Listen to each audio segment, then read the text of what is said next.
Good morning, ladies and gentlemen, and welcome to the SBS webinar, where we're going to discuss rethinking the future of education post-COVID-19.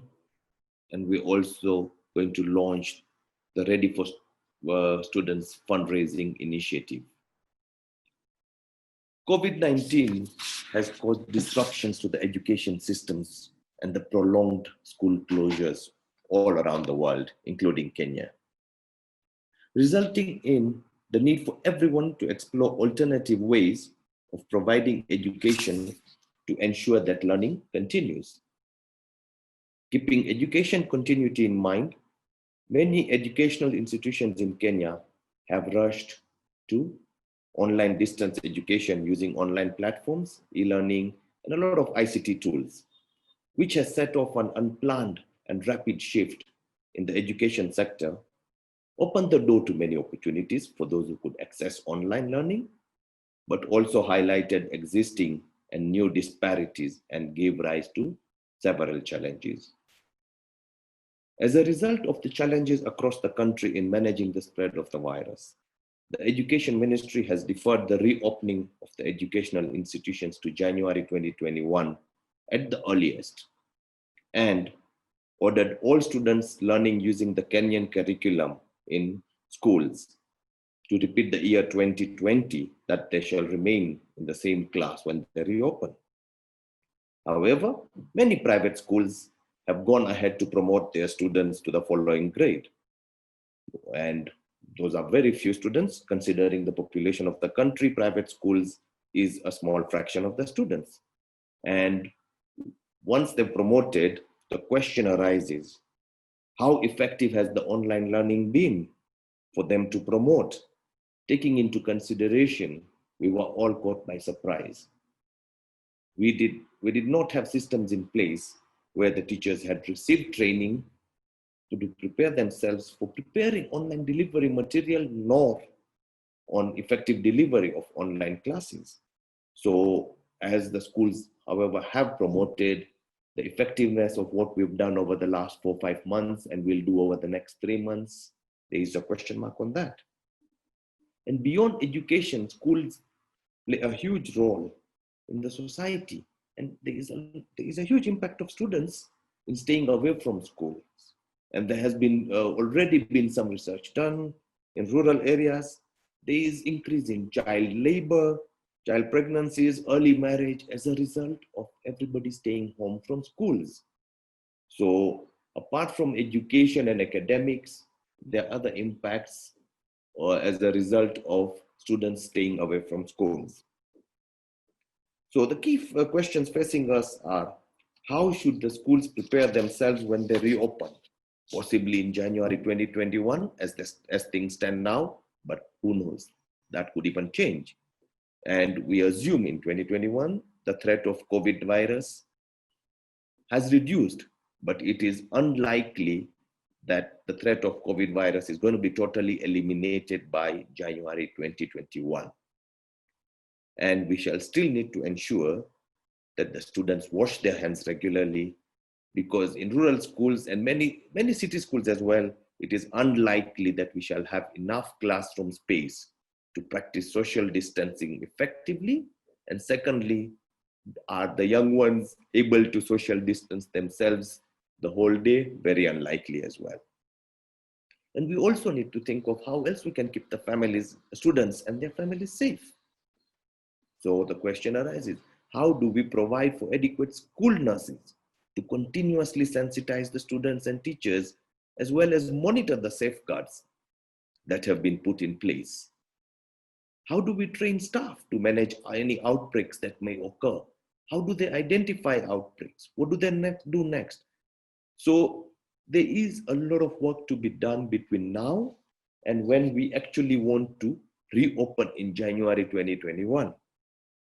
We are all aware that most of the schools do not have the resources to implement these measures.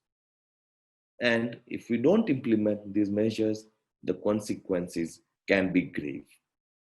So we should prepare ourselves adequately, because when we reopen the schools, the threat of COVID-19 is unlikely to have disappeared. Therefore, one thing is clear.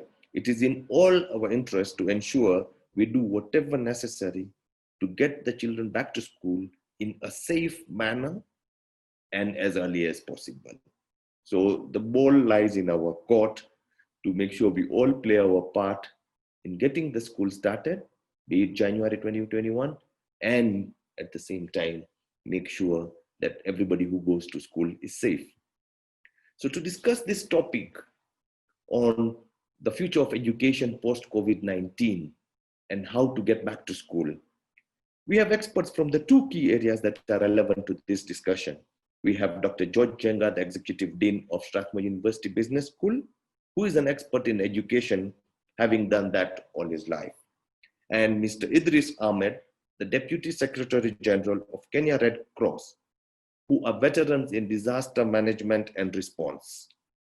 And they're going to assist us understand the challenges and how we can get potential solutions to these challenges. So I'll first ask Dr. George Jenga to just give us his point of view from the perspective of the education sector. George, please.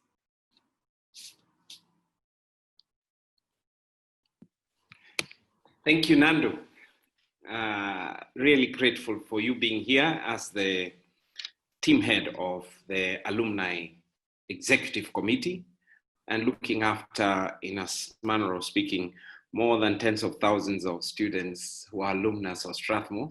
I just wanted to tell you that now you have a very big seat there because you're also representing all the undergraduates since the integration a few years ago. So we have a big task ahead of us, very positive and very big. Thank you for moderating us. The first thing beyond that I'd like to say is thank you to Strathmore University as a whole, the Vice Chancellor, the Deputy Vice Chancellor designate, Dr. Vincent Ogutu. The Vice Chancellor is John Odhiambo. The Deputy Vice Chancellors, the Management Board, the University Council. To some extent, unless they appear, I will accept representing them. I will accept representing them here. So when I am here, think in a sense of all those executives who are looking at us on the way forward for our country, our contribution to that process of development of the peoples of Kenya. The second thing I want to say is very special before I begin a little presentation on my thoughts, is to say Idris and all the team from Kenya Red Cross, just how happy I am, how incredibly, how do I say, blessed. I don't say blessed because I think you can bless me like God can bless me. No. What I mean is that you're a partner that when I feel about you, I feel very positive. I feel that you have a beautiful reach across the whole country. I believe that together we can think through the future of education in Kenya, which we are speaking about now and which we would want to contribute to a little bit. I have the boss of the Strathmore University Foundation, James Kimeo, the CEO. Karibu, James, ndugu yangu. I know you run a different organization from Strathmore University, but its purpose is for Strathmore University. And so I'm very grateful for you being here. Guys, just a few thoughts to make us think about the future of education, and especially with regard to secondary and tertiary education. Those are the two things that I'd like to contribute to. And I hope you will allow me to do that. So I thought I have to write this because I am not good nowadays with a lot of memories. And these are my opinions. So I did not use the slides of the university just to make sure that I do not, when I'm speaking here, I'm not representing the university opinion or public view. I am simply representing my particular professional viewpoint. I'm the Executive Dean of Strathmore University Business School. And yes, I have been in the education sector since 1985, when I taught in the first secondary school for 6 months. And then after that, I stopped a little bit. And from 1987, I continued. Then I stopped for 3 years. And again, I came back to education. So I can say continuously since 1992, I have been involved in the education sector, both here and across I would say across most of the countries in East Africa. I've also helped some universities in Nigeria. I have been part of the representation of the the first 4 directors of the African Association of Business Schools across the continent. I've also and have been an executive advisory board member of the Global Business Schools Network. So I'll give you an idea of what I think, but straightforwardly about Kenya. Number one, we don't want to go where we were. We don't want to have approximately almost 2 million in early childhood development schools, and only about 800 to 900,000 of those come into primary school. And of those 800,000 who come into primary school, the gross enrollment rate is about 89%, 90%.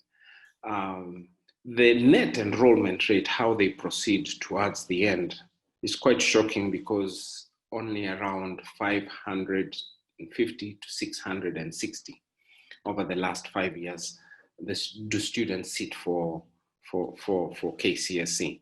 Now, of those, last year, 2019, 660,000 students sat for KCSE. And as you can see, the ones that go to nursery school or early childhood development is around 1.7, 1.8 on average over the last 5 years. Let me leave it there for you to make the numbers. Now I go to the core numbers that I think are so important for us to keep in mind. That we have to start from now. March 15, the president closes all institutions. Conditions for reopening are reducing physical contact and reduction of infection, physical and social distancing, sanitation, hand washing, sanitizers, face masks. When I say sanitizers instead of sanitation there, differentiating is that you have to buy the dispensers, which shocked me the other day because we were trying to open physically and to prove to the Ministry of Education that we are ready to open the universities. Then I realized it's not only sanitation and hand washing, but sanitizers and all the tanks necessary and taps necessary with the conditionality, physical conditionality of non-touch capacity to wash your hands and to sanitize your hands. Those physical mechanisms that you need for that is quite an amazing feat. Then the face mask. So I realized that I have to buy face masks, not only for my staff, so that they can work. I have to buy the right ones, and I have to make them ready even for students who may have torn theirs, broken theirs, or too dirty, 2020, as a result, is a lost year, and right now the ministry has said January. The whole year is not lost, but KCSE has to be, all the classes have to be redone next year. We are working a lot with Strathmore School to know how next year will look like, or rather, let's put it this way. They haven't come to us for advice, but I am sure that we are giving advice from outside. Okay, so for universities, both public and private, 2021 will not have students, and this will progress until 2025. So once there is a hiatus in 2021, that means there will be no second year in 2022, and no third year in 2023, and no fourth year in 2024. And for those who have university programs that have 5 years, 2025 will have no class. and so on up to PhD, well, up to master's level, we could say at that point. Not that the numbers are significant, as you will see. Of those 1.89 million that I was talking about went to early childhood education according to our statistics. The last statistic that I am sure of is 1.3 in 2016, 1.4. Only 125,000 students, or 126, attained C+ in 2019. That basically means if you multiply that number 125 times 5 minus the net enrollment rate, you come to around 513,000 university students, both in public and private universities. Of those, undergraduates are the largest number, and they are around 440,000. And the first years of those undergraduate students is in the region of 100,000 to 110,000. That is the core issue you have to keep in mind, my humble opinion, all right? So what is the effect? 20-25% reduction in students for all public, private, all universities in Kenya, 2021 to 2025. That we cannot do. What does that mean in terms of revenue in general? About 15% revenue drop, okay? Computed in public terms, it's around 12%. Public university total revenue drop from the amounts that it receives, both from private and public sector, is 8 billion per annum. Don't forget that these public universities, now I'm not talking about private, public, the Kenya revenue burden as of 2019 is 19 billion. The deficits over the last 2018-29 year per annum for all public universities is 4 billion.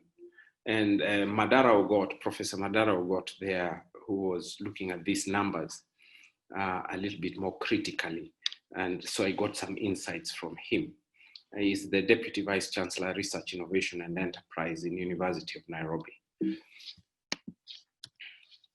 So that means we have to change from broad-based brick and mortar as haven of teaching and research to reorganizing brick and mortar, operations-based, variety of channels of education, flexible certifications, and we have to realize that by far we have to increase our markets, broaden the scope of reach of number of people.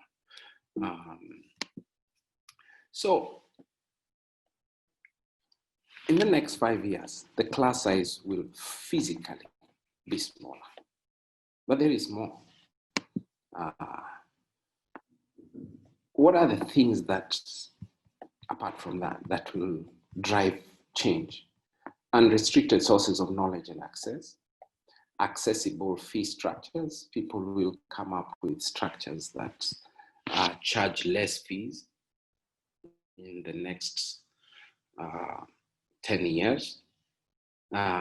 We will have, when I say widen market, it's a business approach, but frankly speaking, what I mean is you have to reach out to many people. You have to be more inclusive. You have to widen those markets. That is, more and more people are aware of their right to access. I'm not saying right to education, right to access. It's one thing to have right to access, is another one for you to actually take the responsibility to make sure you access that capacity.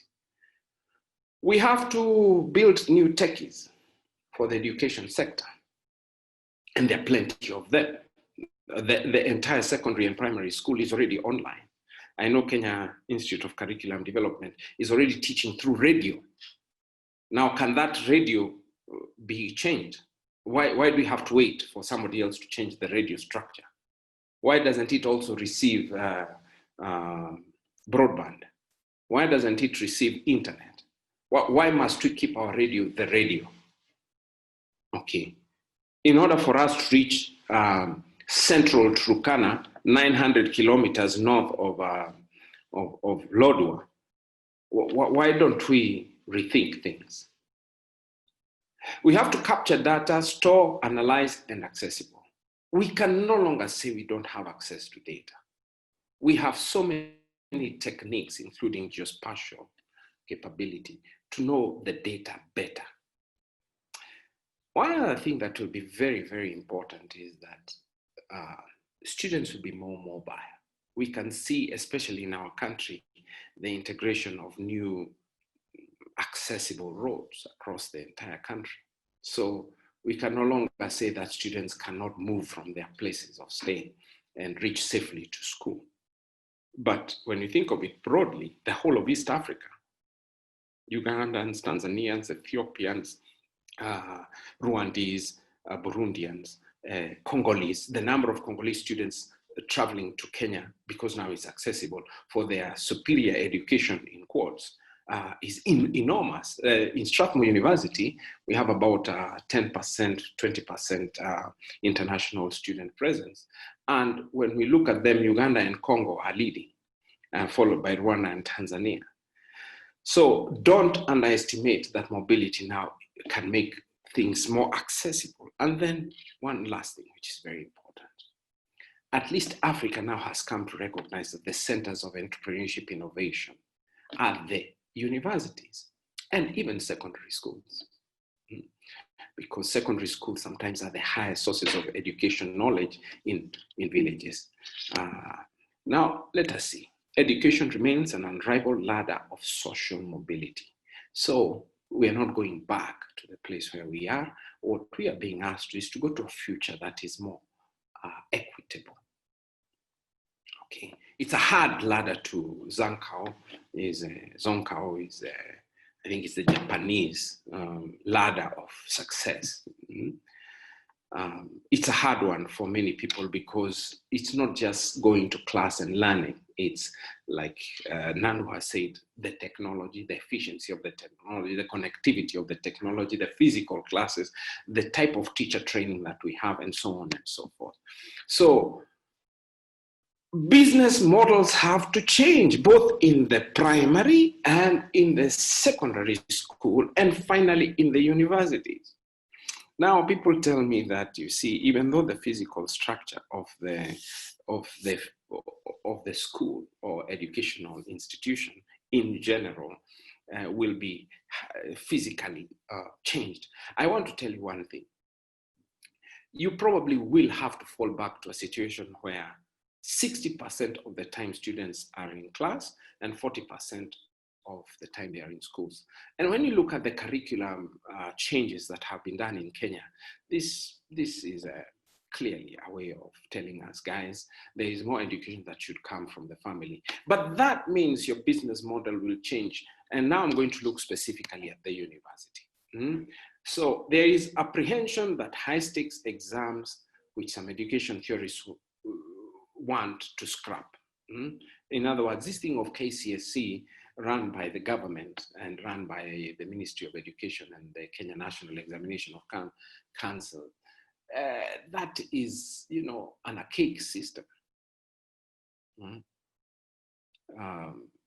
Most accrediting institutions world over have already moved from high stakes exams, properly speaking. And you want to think that equalizing or trying to equalize people is not right, in the sense of assuming that the capabilities of each student is equal, both men and women, both boys and girls. It's not equal. And if you want to equalize them, then you lose something significant in the process. You lose the capacity to reach out to everyone. You suffer the problem of flexibility. But now, all those technologies of learning, in Kenya, if we want to reach somewhere, I think the radio is fundamental. And you already know Kenya Institute of Curriculum Development is using that. A lot of radio to teach people. The Ministry of Education has tried to get the boards of management to start working on it so that we can reach very many people. Let me summarize it this way, guys. Number one, how many students will you access after we solve COVID-19? because we will solve COVID-19. Number two, how will you reasonably have available the different types of skills at a reasonable quality? Number three, how will you ensure students progress and skills are developed? Number four, and least of all, what other technologies will you use to reach out to this wider market? I've mentioned the radio. Okay, but what about the mobile phone? What about the computer? What about working with government to help people like Google reach out access to more internet connectivity to the people, quality internet connectivity? And now I'm talking about people like Safaricom.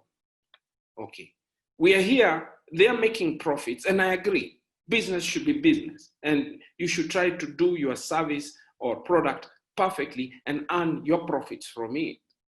But why do we leave more than 2 to 3 million people unable to enter education, unable to access education? It's one thing to access, another thing to actually use it, like I said before. And finally, let me put it this way. If we don't make the effort to make use of this hiatus that has been caused by a so-called pandemic, we are always in pandemics here in Kenya. Now we won't even have the pandemic of COVID. Next year, we will have the pandemic of political competition and BBIs and all that, which normally leaves our country totally destroyed. Well, there is only one way you can pass, as I had one time that governor of Makueni saying, you have to pass in the middle. What will make us ensure that education continues? Because that is the one thing that cannot stop the development of the person. How are we going to improve the instructions in schools of teacher training? How much money is going into it? Sadly, when you go to some of these institutions, you want to cry. You expect a teacher from there to go out and develop the best skills the country has.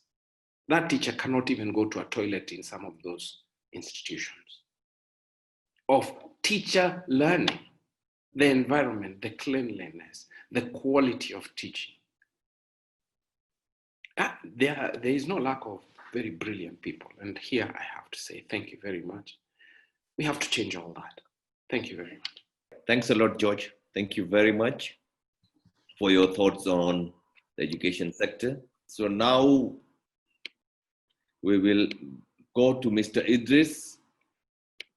Mr. Idris is the Deputy Secretary General of Kenya Red Cross, and I will ask him to introduce himself. And thank you, Mr. Idris and Kenya Red Cross, for joining SBS in this initiative. We really appreciate it. And I hand over to you to now take us through. Well, Professor Njenga, first, thank you for setting the context for the discussion. I think it's such a wonderful presentation to highlight the range of issues we need to be concerned about. Perhaps first, I want to just share with you a few context issues that we think are important as the Kenya Red Cross, which particularly informs our approach to what we can do as an institution in the education system in relation to COVID, but more importantly around the partnership that we have with Strathmore University. As Professor Njenga says, and this is a global problem right now under the COVID context, we have a record number of children who are not in school. And the long-term consequence of it is something that is particularly worrying, or at least should be worrying for everyone. And as Dr. Njenga said, the lack of education or a compromise in the quality of education has a negative impact of affecting the life chances of a generation of young people. So that's an issue of concern.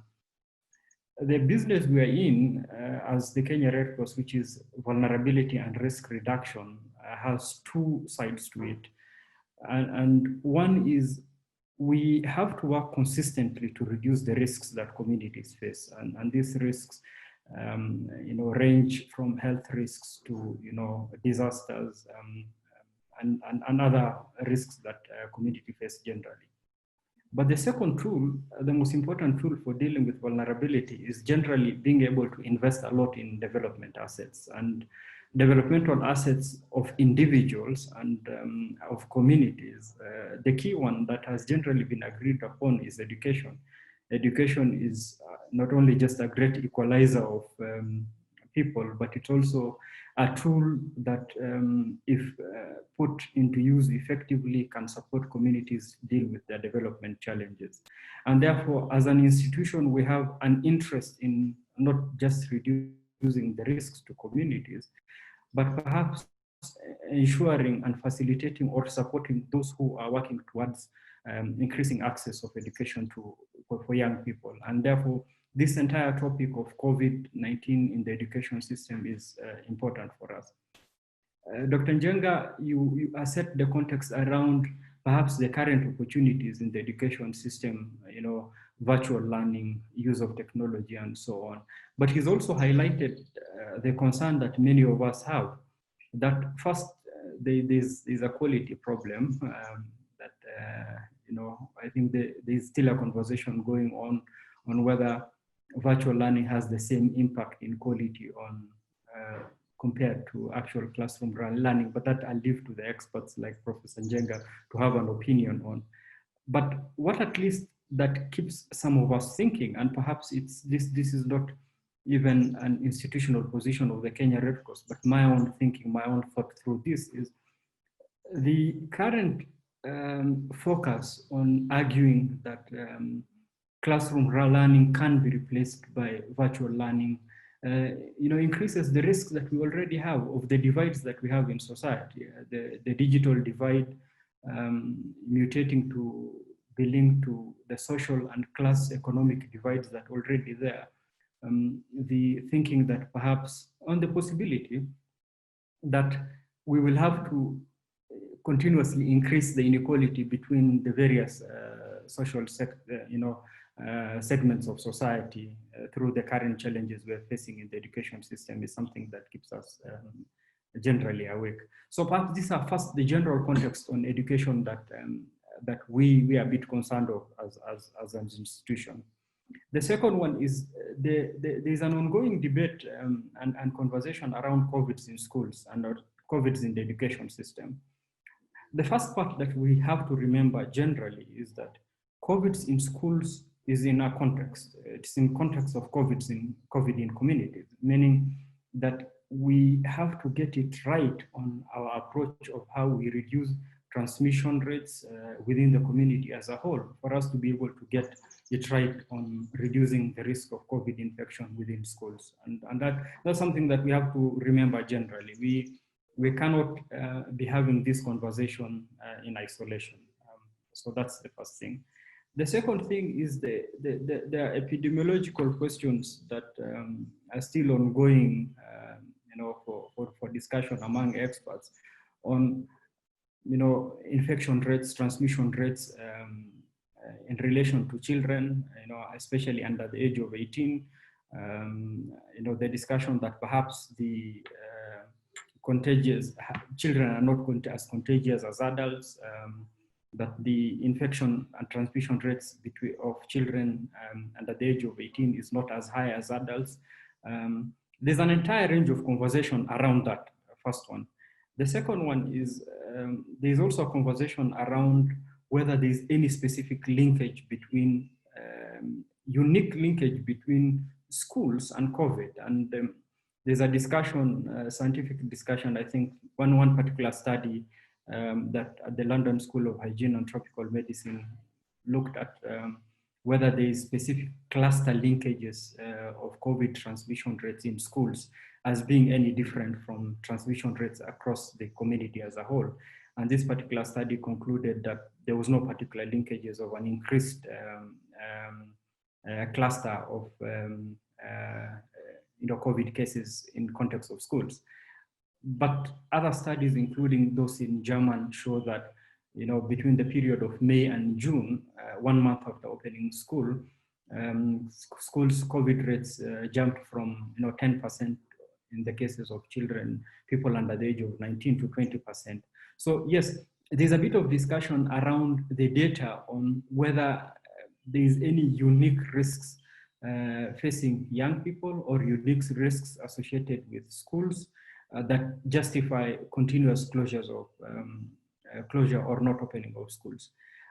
Our own view, generally, at least my view, to be specific, is at the end of the day, we have to go beyond the academic debate into thinking about what the practical implications of the risks we're willing to take are. Most certainly, opening of schools, opening of the education system requires being able to accommodate sufficient level of risks. But those risks can't be taken blindly and requires investment in both policy and practice on certain options that reduce the risks of transmission and infection rates within those spaces themselves. And this is the context of both the partnership between the Kenya Red Cross and Strathmore University and the conversation that we're having today. Our thinking is that first, the policy and practice relates around infrastructure, and this is the key question. One is, how do we have education systems or education infrastructure that sufficiently encourages physical spacing and physical distancing, famously known as social distancing? How do we have infrastructure that supports water and hygiene, sanitation, that is avenues for washing hands at minimum, or access to sanitizers, access to respiratory aids, including masks that can help in reducing transmission, and most importantly, access to care, that is availability of trained personnel and staff who can monitor the status of children. This is the first context, and as you can see from the second slide, this is a range of issues around generally how do we reduce transmission, which are the same practices that we are encouraging within communities: promotion of hygiene, promotion of physical distancing, promotion of wearing of face masks, and promotion of general education among the communities on how to remain safe and how to reduce transmission. But what we have to remember is that there are certain concerns that come with that. One is how practical are some of the recommendations that perhaps are on the table. One is, first, is physical distancing possible in infrastructure and classrooms that have already been feeling the pressure of large number of students, especially after the adoption of the free primary education. That is one. Are we encouraging physical distancing that perhaps is a luxury, and is this even possible? The second thing is that there are other psychosocial contexts that have to be put up for conversation. Physical distancing among children has a concern that it raises, which is the long-term mental well-being of kids. Kids who are not having the opportunity of being able to play with their colleagues, to interact with their colleagues, to use the one of the most powerful sensory availability, that is the use of touch. And what is the long-term impact that this can have on the well-being of children as a whole? So that's a question that is up for conversation. I think that we really have to regularly discuss, and looking at what alternatives we can adopt to be able to, as a community and as a country, be able to deal with the gaps that arise from some of the policy and practice measures that need to be taken to prevent COVID within schools. I've been asked specifically to talk about water and sanitation in schools, and for everyone, I think our practice shows and our experience shows that there are two sides to this coin. One side is the fact that it goes without saying that kids are spending a significant portion of their day in schools where access to water and sanitation may be compromised. And this is not just a Kenya challenge, I think it's a global challenge. I remember there was a study a few years ago around water and sanitation in schools undertaken by UNICEF globally that did show that about 570 million children worldwide lack basic service, and that is lack of drinking water in schools. Up to 620 million had limited or no sanitation in schools, that is including toilets. And about 850 million children globally lacked access to hand washing facilities in school. So one side of the coin is that there is a serious infrastructure challenge globally around sanitation and hygiene in schools. And we cannot overemphasize the need for developed water and sanitation facilities in schools for us to be able to get the issue of reducing COVID transmission right. And so even as we discussed the opening of schools in January 2020, this question remains a critical one. But the other side to this coin is the fact that schools in particular remain one of the most effective channels for educating the general public on hygiene and sanitation. I think there's a global effort to increase learning, life lessons around water, sanitation, hygiene among children, not just targeting children as beneficiaries, but targeting the wider community, the ripple effect that can have. And I think there is sufficient data to show that this is effective as a whole.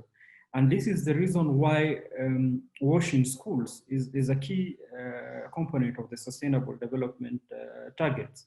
And our argument is that we cannot be able to achieve the target of accessing universal access to basic WASH services in schools by 2030, unless we make use of the current situation to be able to address, that is the COVID situation, to be able to address how we increase water and sanitation access in schools. And the partnership between the Kenya Red Cross and Strathmore University is geared towards achieving this. So it's a major contributor towards the achievement of the Sustainable Development Goals in 2030.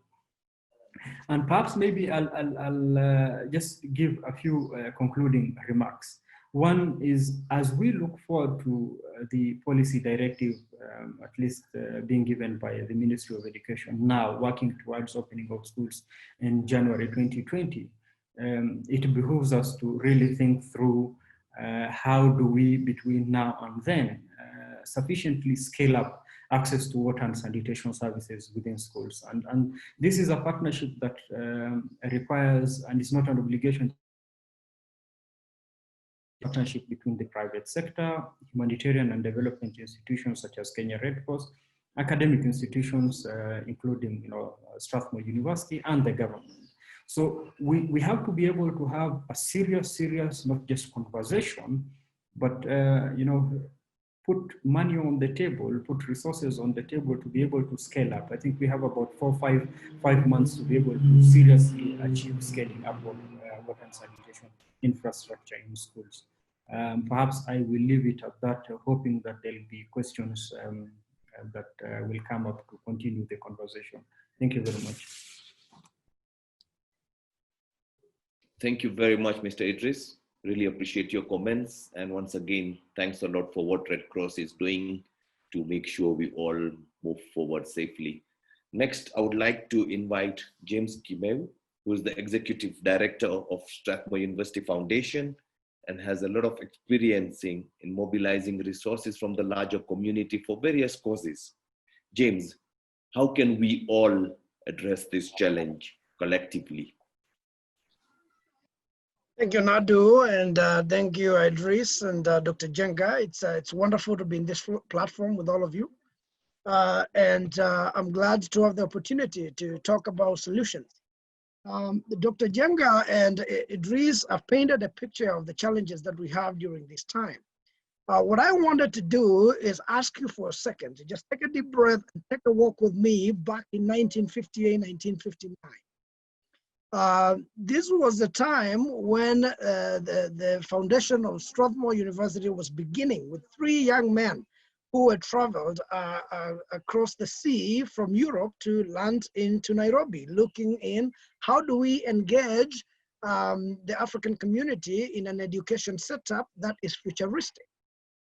The reason I say take a walk with me is because it's important to reflect. We are still under the British colony. In 1960, a year before the Strathmore School at the time began, you have people fighting for their freedoms in the US when blacks were still Negroes. The pick of Martin Luther and guys getting beat by dogs out in Mississippi and Alabama. And here are these men coming to Kenya and looking around and saying, so all might be one. We are going to have an institution that welcomes the whites who are considered to be first class, the Asians who are second class, and the blacks who are colonized. And we are going to put them in the same class, and we are going to educate them in skill sets. That's our futuristic, in accountancy and other things. So the foundation of Strathmore was always futuristic. And this is very encouraging for me to be in this space, even when challenges do come.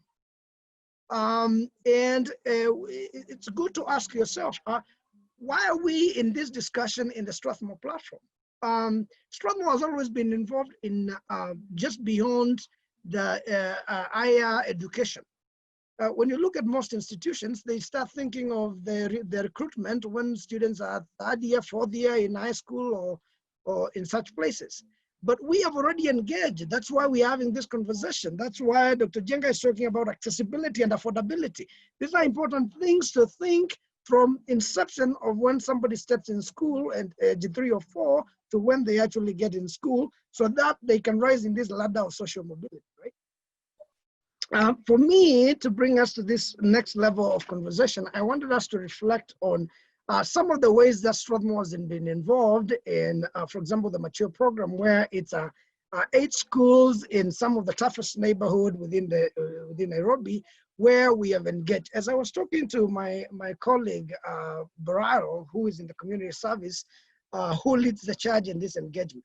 And I was asking him, how is it engaging our students to work as volunteers in these setups and engage with the high school students in some of these tough neighborhoods? And of course, there was the warmth of the feeling that we're able to encourage students to put more effort. Some of those marginalized groups who do not see the capacity of them entering in a college or a university, to get them to be excited, to have the warmth of actually this is a possibility. And they have a very high, something like 50% of the students who were involved in this program last year qualified to enter university. So you can see there's real impact. But something he said that stuck with me was, we are also able to bring our students in Strathmore to be able to interact with the community that they would have otherwise not interacted with. And this is key. There's an importance of understanding the challenges other people face. When Dr. Jenga is sitting there and talking about following on radio, some of us might not even think about that because we have televisions. We might not think about it because we can afford to jump in and be able to afford bundles, and we can move on. And so it is important to bring people in the same conversation, in the same engagement. So what is the solution that we are being invited to do? I was looking at some of the best universities in the world. And I was asking myself, how have they stayed relevant? One of the common thing you will find is these universities have existed for a very, very long time, several hundred years. And they have stayed on the course, and they are still very relevant to this day. So what is it that they do? And I remember to myself, I am going to be talking to the most connected people to Strathmore University, whether as staff members, parents, past parents, students, alumni. We are the primary people who are going to build the future of Strathmore University, the future Strathmore University we would like to see. When I was working for my alma mater, we used to say, if you don't want to support the university because you believe there will be a bigger future and you want to be part of it, build it because your degree that you carry says the name of that institution, And if the institutions goes higher, so does your degree increase in value, and you already have it.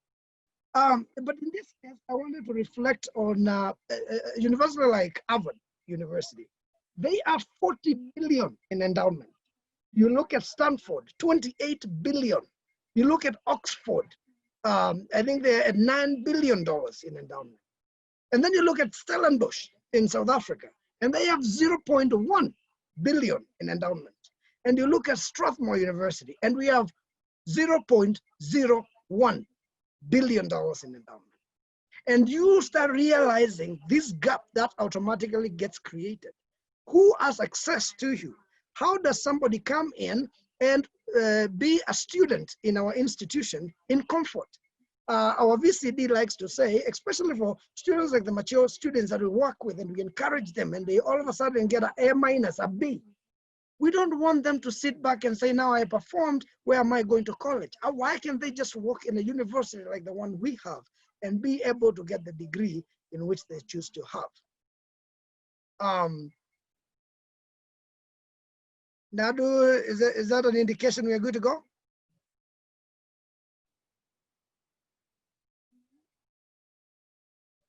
I don't think we can hear it.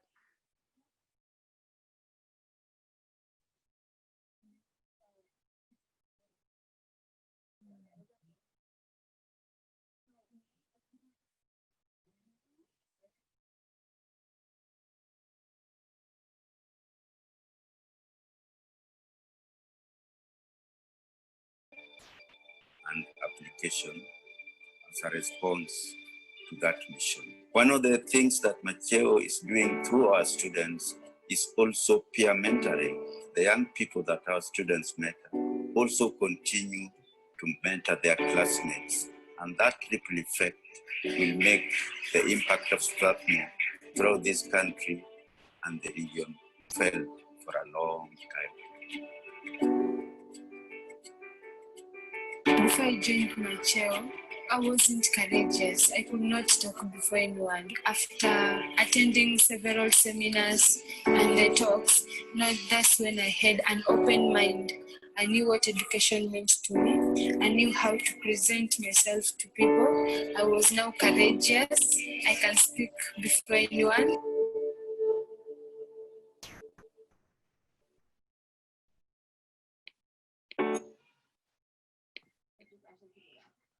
Thank you very much, Nadu. We can jump back on the slides. So this was, and these videos are available on our website. So please feel free to rewatch those videos again, so that you have a glimpse of what a program that is. But this was just a small way to show you that we do not have to wait to be able to engage young people in encouraging them to be part of the education system with the challenges that we have. So thinking beyond the gates of Strathmore, it is moving to these spaces. As Dr. Jenga was talking, he mentioned that we tried to be ready for reopening of our institution, and we saw the challenges that came with it. Setting up water stations to wash your hands, being able to have sanitizers and this kind of thing. And now when we think of these partner schools, we quickly realize they actually might, in the near future, even in that January, they might not be in a capacity to be able to roll back to school. And one of those challenges that might happen could be that they do not have sanitary spaces for washing their hands or the sanitizers they need. And so that is the partnership that formed between Red Cross and Strathmore University to say, these guys have been our partners. How can we support? How can we engage them and give them a space to wash their hands? And we thought, let's invite everybody on the conversation, because their future of education begins when they are supposed to be back in class. And we want to make that as seamless as possible. And so we are inviting you to think of that. I think a wash station is 9,000 to put up one nice wash station in one of these schools. You can think of it and say, maybe I can support this. Maybe I can do this kind of thing. Maybe you want to do 10. Maybe you want to adapt a full school and do it. Maybe you are saying there's going to be students who have been affected by COVID or their families, and they are no longer going to be able to afford the 20,000 that they're supposed to pay in their respective school for the next year, so that they have a chance in college. And then the last thing I wanted to mention is, and I think there's a slide on this, Nadu, just to say thank you to all our supporters. When COVID hit and we went home, we did not stop thinking about the future of our institutions. We wanted to make sure that our students who are going to struggle, the students who are going to be impacted. For example, 13% of Strathmore students receive some type of scholarship or financial aid. About 100 of that group of students are those mature students that we have.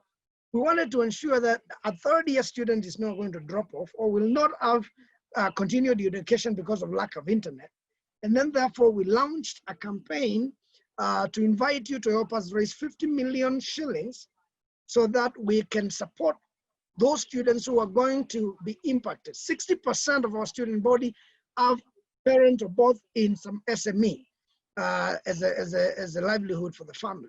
And so we know this is going to be impacted, and we invited you to that campaign. So far, we raised over 2 million shillings, and we are looking forward to raising more with your help. We are also now inviting you to this WASH campaign. As you can see, the pay bill is there, the account number is there. We have that more information on our websites on how you can support, make sure that these high school students come January are going to go back to school. And if they don't, the reason is not going to be they don't have a WASH station. So thank you very much for the opportunity, and I welcome you to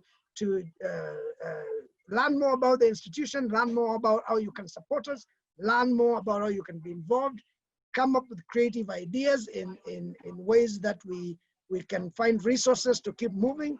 But let's think about how do we build the university of the future to be leading by example. Thank you very much. Thanks a lot, James. Thank you very much. And apologies for that hitch on the video, but I think it all worked out well. For question and answer session, I have received a few questions already from the participants who've logged in. And one of the questions, and probably Dr. Jenga, you want to have a go at this one, is that schools, one of the key component of schools and schooling is sports and physical education. Come January, how do we deal with that aspect of it, of having sports and doing it safely as well? Thank you, Nandu. Thank you, James, for that beautiful presentation. The first thing you have to understand is the role of sports in a society. It builds teamwork, it engenders health, it keeps a person fit within himself, that is fulfilled within himself or herself. And sports also brings about connection between people of different backgrounds. It unites people together. It, in a sense, equalizes the people on the playing field. It's also a sort of entertainment and rest. And therefore, it's very important. But to add it to sports, you have to reach out to what is not in sports, but will become very important in future. And that is the sports of helping other people, of raising people from poverty. Now, how do we do it in this context, or foreseeing this context of COVID? Number one, I think at early childhood education and primary school, the parents and the estates and the villages have to become very important in promoting sports.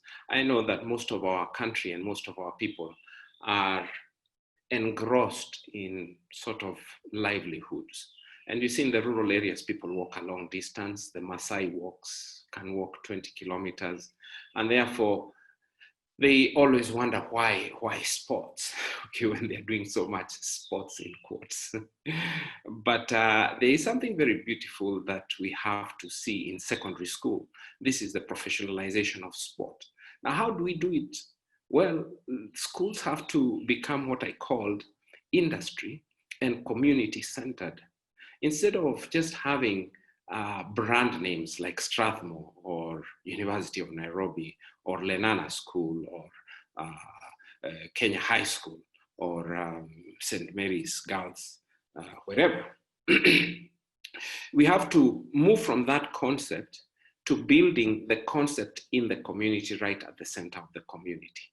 And how do we do that? By getting the parents to get more concerned and to participate in the development of those sports within the estate site. Why? Because that is the safe environment for the child to grow in, especially at early childhood education and primary school. And at secondary school, the profession begins in every sport that we think we should develop.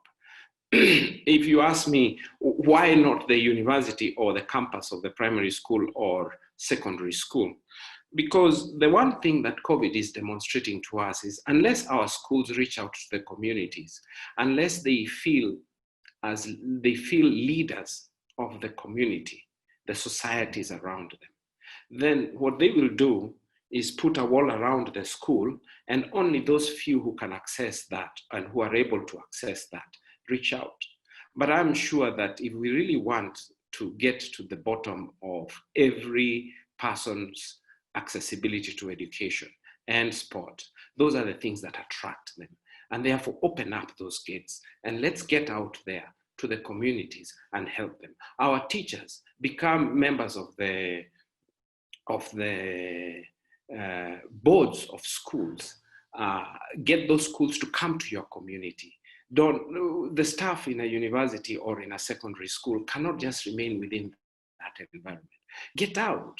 I know there's a lot of work in teaching, but look, if we don't reach people where they are, if we don't help them be happy through sports, these are very, very important things. Thank you very much. Thank you, George. Thanks for that. Now, one more question comes up is, while we prepare ourselves to provide all these facilities to schools, and if I take this to a slightly rural context or slightly outside, how do we make sure, and we have a challenge because even the local community probably needs the same hand washing facilities. So if we provide in schools, what do we do? Do we integrate the local community? Do we keep it in the school only and lock out the community? How do you manage that challenge? Mr. Idris, you have experience in working in institutions and the local community. How do you manage all that interface?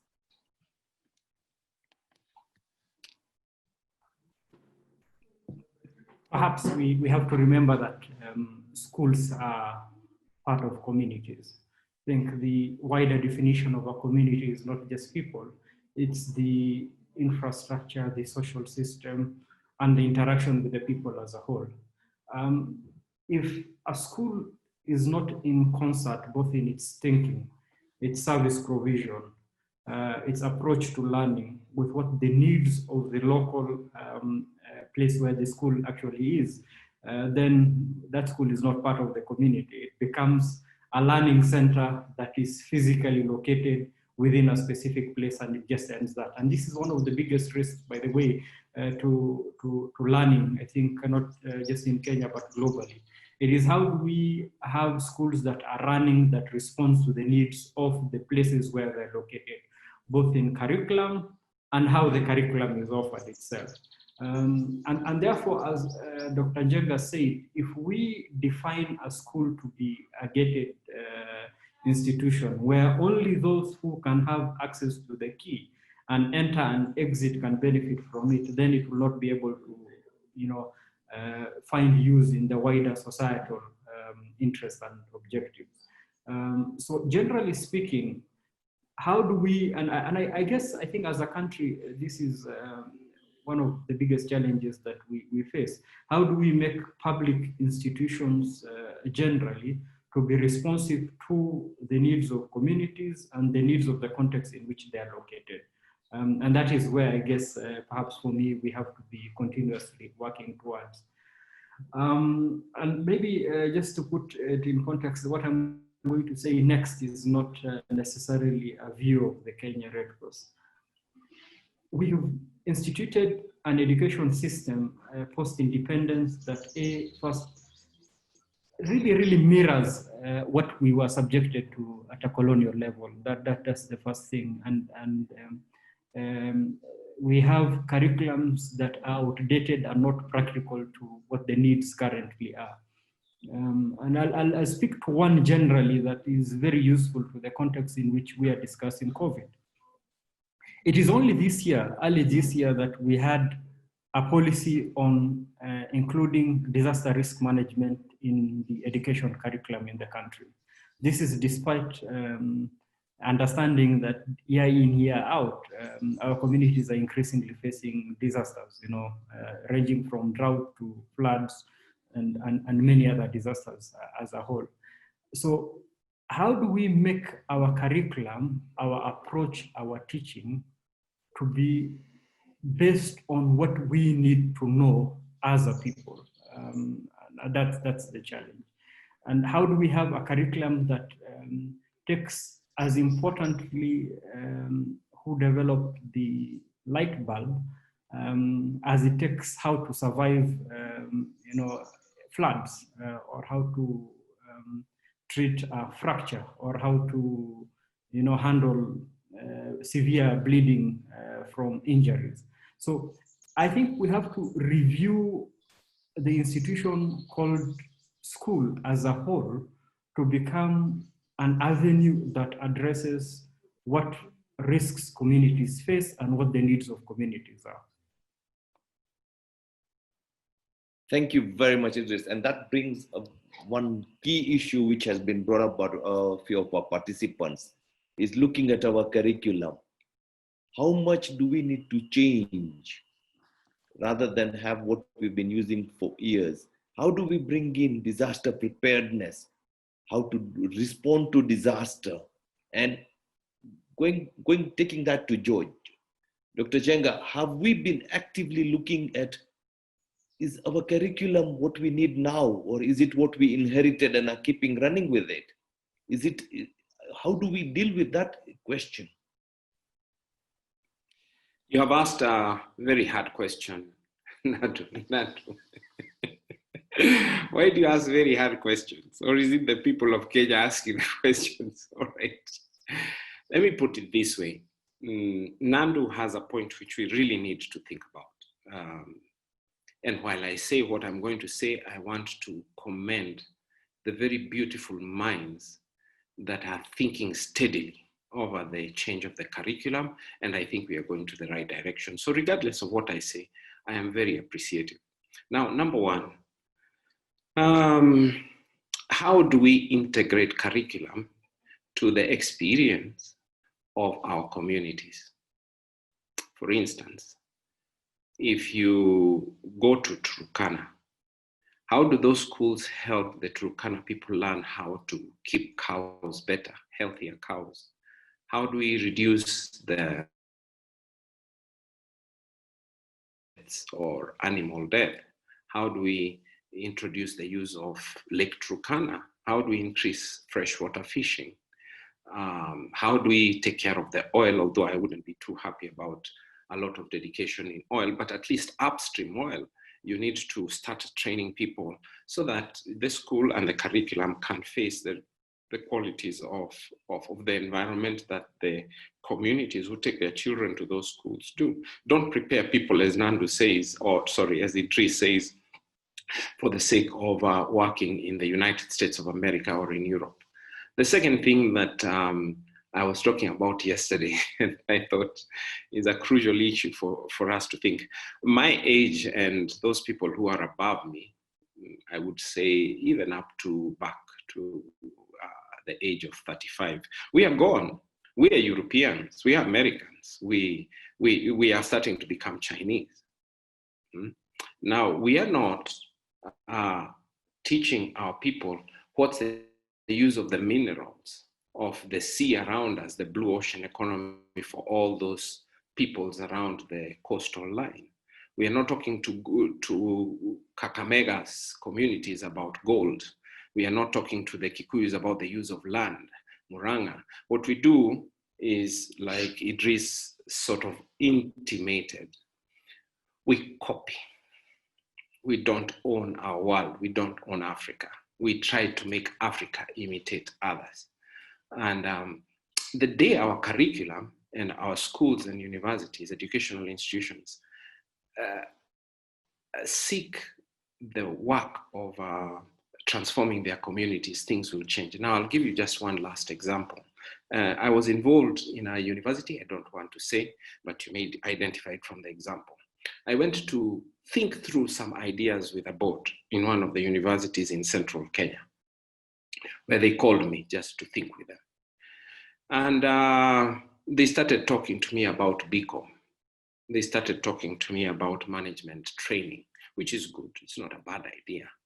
But then I kept quiet and I told them, in 1956, when you are formed, 1953, when you are formed, what was your main purpose? And they told me that their main purpose was to do research on tea and of the forest area, which is more than 5,000 hectares of forest around them.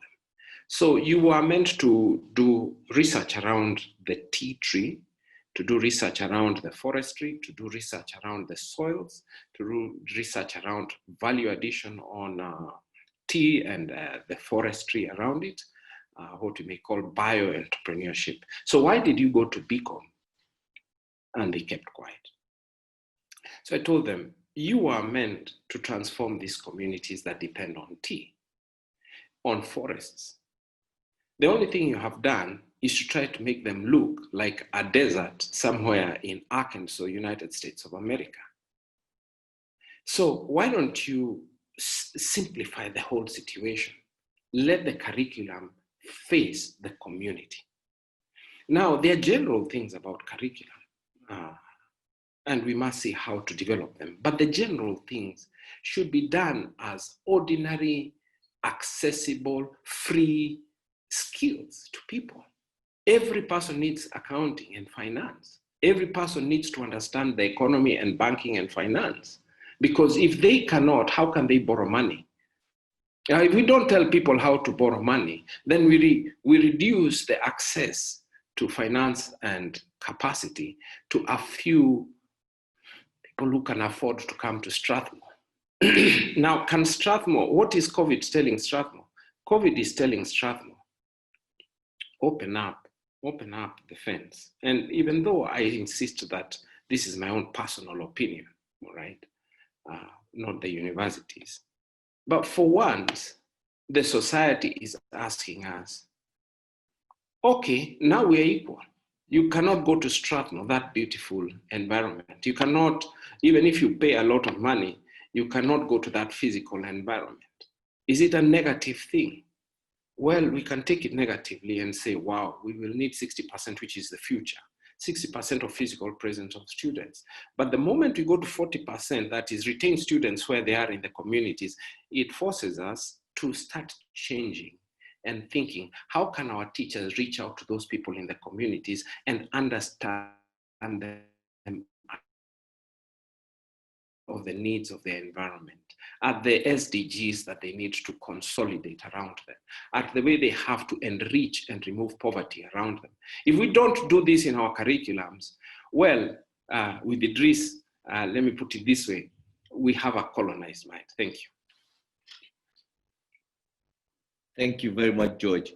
And perhaps just yes, yeah, jump in. As left. So let's reflect that there is a huge opportunity as a country right now. I think this is the pain is not on what we got wrong previously, is perhaps what we can get wrong moving on from now. I think if we have an opportunity to reflect on just not only how to design our schools from infrastructure perspective, but also from a curriculum perspective. And that is to be able to help us deal with risks, including the COVIDs of the future. Because most certainly, if there's something that we expect is that the future of the world with this argument on climate change is that we'll be facing more risks, including the risk that we are facing right now. Second is that I think as a country, and Professor Njenga will know better, we have perhaps been very good in adopting policies that we never implement, that if only we implemented them sufficiently, And I guess the other argument is a policy that is not implemented is not a policy. It remains an idea on paper.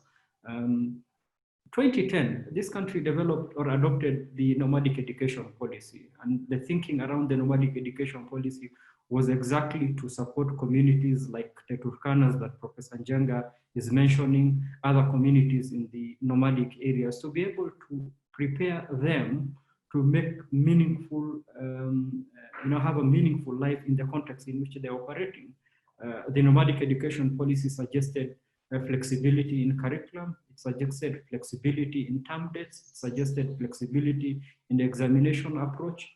But 10 years since its adoption, the policy itself has not been implemented.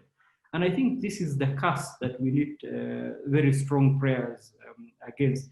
The curse of having very good ideas, we reflect on them, put them on paper, and we never adopt them afterwards. Thank you very much, Idris. Yes, we have all sort of gone and noticed that, observed, made comments that yes, we have brilliant ideas, brilliant curriculums, but they need to be put into practice. We need to use that and actually actualize all of that. At this point of the webinar, I would like to actually now launch our appeal and ask our alumni, our partners, everybody else who is on this forum. We need everybody's support. We have heard from George, we've heard from Idris. We need to make sure that people go back to school. We need to make sure children are back in school, how critical it is. But at the same time, we need to make sure it is very, very safe. So at this point, I would like to make an appeal to everybody on the forum, all alumni who are here, who are going to listen to the recording, pass it to the message. Let's get together. Let's get this thing moving. James, just tell us how everybody can get involved. What can we all do to make sure we succeed? Thank you, Nadu. This is a very easy one in a way. If you jump on our website, there's you can click from the SU Strathmore University website, Strathmore University Foundation website, the Strathmore Business School website. There's a support button and it will take you straight to where you can make your financial donation. That's one way to do it. There's also spreading the word. How do you get more people involved in this initiative so that we can all get there?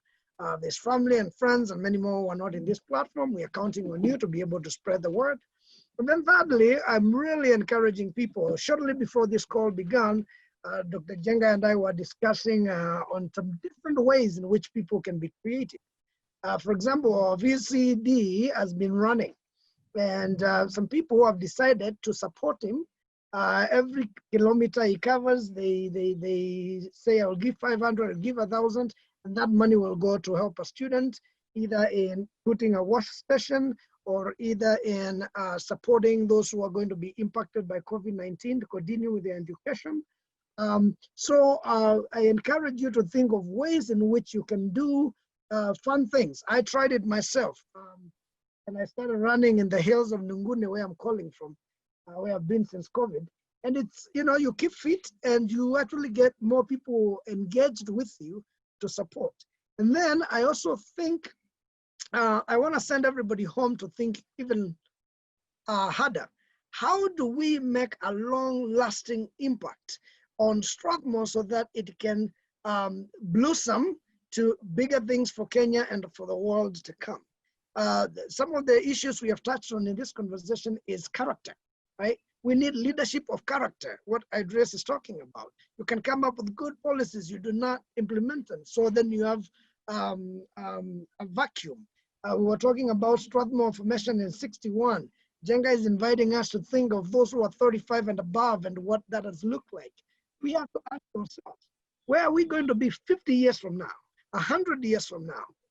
And that will be determined by the decisions you make and in the capacity of support you decide to offer, not just to Strathmore, but to our education system in general.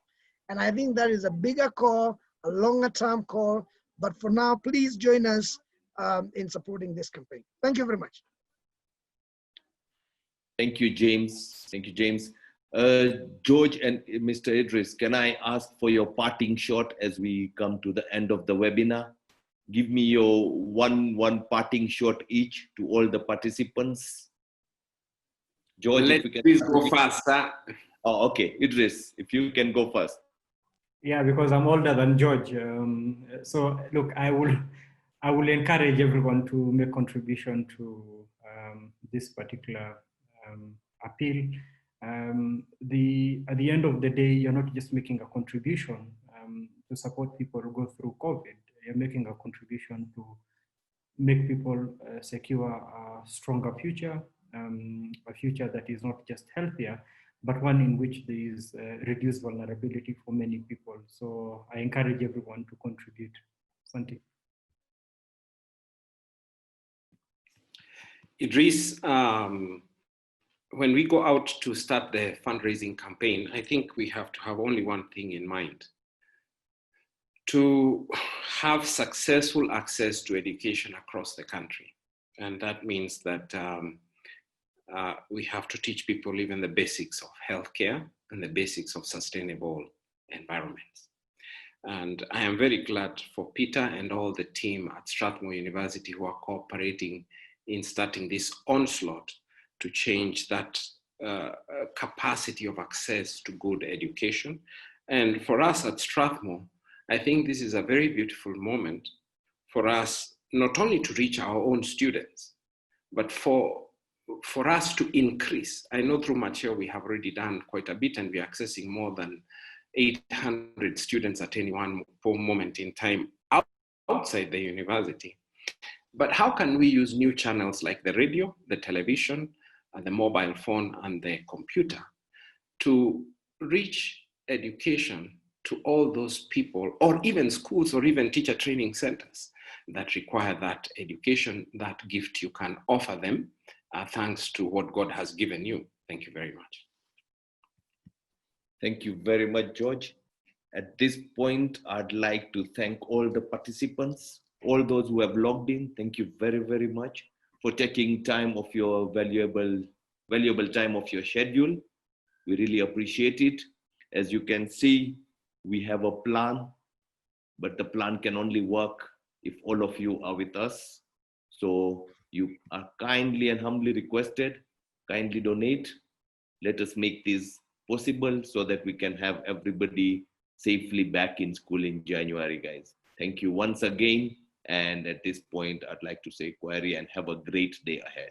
Bye-bye.